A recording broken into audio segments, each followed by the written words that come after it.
¿Cuál es el origen de la colada morada y las guaguas de pan, tan típicas de la celebración del Día de Difuntos en Ecuador? Hoy quiero compartirles la historia de estos dos platos que actualmente son parte de la identidad nacional gracias a que se han adaptado a todos los gustos, con guaguas de variados rellenos dulces o salados y coladas de distintas consistencias y grados de dulzor.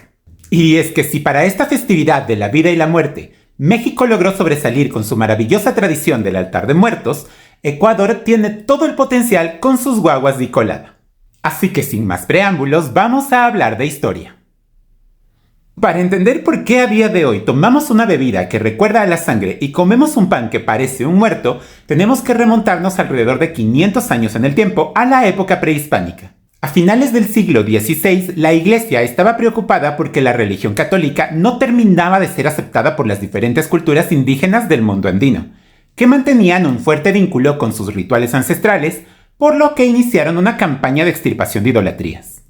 Este proceso incluía la construcción de simbología o templos cristianos sobre las huacas sagradas indígenas, la persecución de los líderes religiosos andinos acusándoles de brujería y, por supuesto, modificar o suprimir los rituales. Por ejemplo, entre octubre y noviembre se identificó el Aya Marcay Quilla, que significa temporada de llevar a los muertos, en la que los indígenas sacaban de sus tumbas a los ancestros más importantes de cada comunidad, en algunos casos representados en malquis o muñecos que tenían cabello y uñas reales de los difuntos, a los que se les ataviaba con los símbolos asociados a su figura de poder. Dicho ritual sucedía para que los ancestros bendijeran la tierra y las cosechas, y además recordaban a los vivos que todos descendían de un tronco común y compartían una misma identidad, propiciando así la resolución de conflictos entre grupos. Luego se sentaban a comer y beber con ellos, conectando los mundos de los muertos y los vivos en un permanente retorno del ciclo del tiempo. Incluso se han encontrado piezas arqueológicas de las culturas Valdivia o Cerro Narrío en las que representan a sus muertos con figurillas de concha espondylus,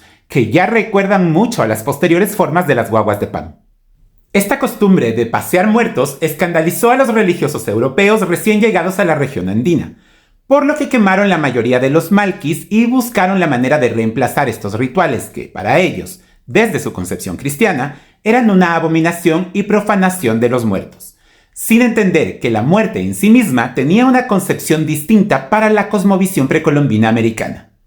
En un intento de resistencia y adaptación, los indígenas comenzaron a reemplazar a sus malquis con pequeñas figuras de cerámica representando al muerto amortajado, al que vestían con el fardo tradicional de los rituales funerarios. De hecho, se piensa que la actual adoración al niño de Isinche en la provincia de Cotopaxi corresponde precisamente a los cambios rituales de esta etapa, en la que se habría reemplazado el malqui de Atahualpa por un muñeco pequeño que con el tiempo sería adaptado a la figura del niño Jesús. Sin embargo, para la Iglesia estos seguían siendo ídolos, por lo que una vez más los prohibieron, y los indígenas terminaron entonces por transformar de nuevo sus figuras, esta vez en panes decorados con motivos más europeizados, mismos que la religión podía asociar con la Eucaristía, y así lograron perenizar su tradición. Estos vendrían a ser también las actuales tantaguaguas que se sirven en algunas regiones de Bolivia y Perú.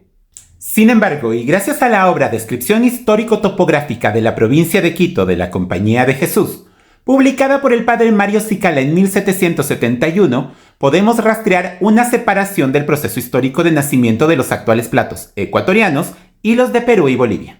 Pues para aquel entonces, mientras en el resto del virreinato prácticamente ya se había erradicado la costumbre del paseo de los muertos, en la provincia de Quito apenas se había logrado que se reduzca únicamente al Día de los Difuntos cristiano, es decir, al 2 de noviembre. Al respecto, Cicala recoge el testimonio de Pedro de Ayala, párroco de Ambato, en el que relataba cómo indígenas de Quizapincha, Paza, Pilagüín y Salcedo aún llegaban en gran número a las plazas de la ciudad con costales de huesos de sus ancestros, que armaban cuidadosamente y paseaban por las calles de la ciudad causando terror entre los blancos, sin que ninguna autoridad pudiese impedirlo por la agresividad con la que reaccionaban. El cortejo solía terminar en el cementerio, donde comían y bebían sangre de aves, bebían alcohol para poder ver a sus muertos y dormían entre las tumbas. Según Cicala, las amenazas del infierno que los misioneros jesuitas de la época hacían lograron que los naturales cambien los malquis por panes y la sangre por otra bebida. Entonces, en un nuevo intento de resistencia y adaptación, los indígenas les darían a estos panes formas de muertos amortajados, con ojos, nariz y boca, y a la bebida la prepararían lo más parecido a la sangre en color y espesor. Así lograron burlar una vez más a la autoridad religiosa cristiana, pues nadie podía prohibirles llevar panes a los cementerios y acompañarlos de una simple colada, aunque evidentemente seguían representando a sus rituales ancestrales. O sea, esas pequeñas batallas las lograron ganar a punta de astucia. En cuanto a la colada morada, los mismos testimonios de Cicala y el padre Ayala dan fe de que, al menos en los Andes equinocciales, parte de la ritualidad indígena del Día de los Difuntos incluía la bebida de sangre de animales. Así, tras el paseo en andas del muerto que se realizaba en el Aya Marcaiquilla, se regresaba su cuerpo a la tumba y se servían junto a ella una bebida llamada sanco, preparada con maíz morado y la sangre de llama o de algunas aves, en una especie de ritual de despedida hasta el próximo año.